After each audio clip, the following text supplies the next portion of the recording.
දක්ෂිනාර්හ පුද්ගලයන් අතර ඉහළම තථාගතයන් වහන්සේ. ඒ ගැන වාදයක් නැහැ. සංඝයාට දෙන එකට වඩා බුදුන්ට දෙන එක ආනිසංස වැඩි.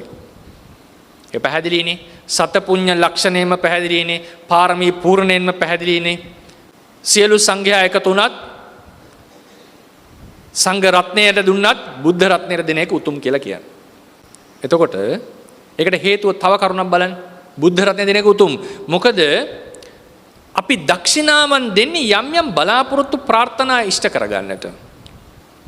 යම් මුදලක් ආයෝජනය කරන බලාපොරොත්තු වෙනවා ඊට සරිලන ප්‍රතිලාභයක් ලැබෙයි. ඒ වගේ බැංකුවක ආයෝජනය කරන්න. ඒ වගේ තැනක ආයෝජනය කරන්නට ඕනේ. පොඩි තැනක හරලා හරියන්නේ නැහැ. ඒකට ගැළපෙන තැනක ධනෙ ආයෝජනය කරන්න. එතකොට තමයි ප්‍රතිලාභය ලැබෙන්නේ. බුදුරජාණන් වහන්සේ යනු පුද්ගලයෙකුගේ ඉහළම ප්‍රාර්ථනාව සමෘද්ධ කරන්නට සමර්ථ උත්තමයා. මොකද්ද ඉහළම ප්‍රාර්ථනාව? ලෞතර බුද්ධත්වය. ලෞතර බුද්ධත්වයේ සමෘද්ධ වෙන ප්‍රථම අබිනීහාරය සිද්ධ කළ හැක්කේ ලෞතර බුදුවරයෙක් සම්මුඛෙහි පමණයි. ඒක සංඝයා ඉදිරියේ කරාට හරියන්නේ නැහැ.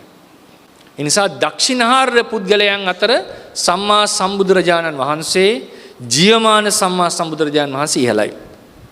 ඒක ධාතුන් වහන්සේ දිලා කරලා හරියන්නේ නැහැ. මතක තියාගන්න.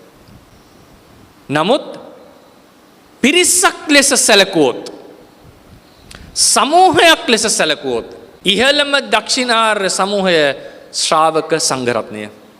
ඒකට හේතුව සංඝයා තුල තියෙන ಗುಣ මහත්වය. ඒක ප්‍රතිවිරුද්ධ දෙයෙන් තෝරගන්න. උදාහරණයකට අපි ගලක් අරගෙන බල්ලෙට්ට දමලා ගහනවා තුවාල වෙනවා.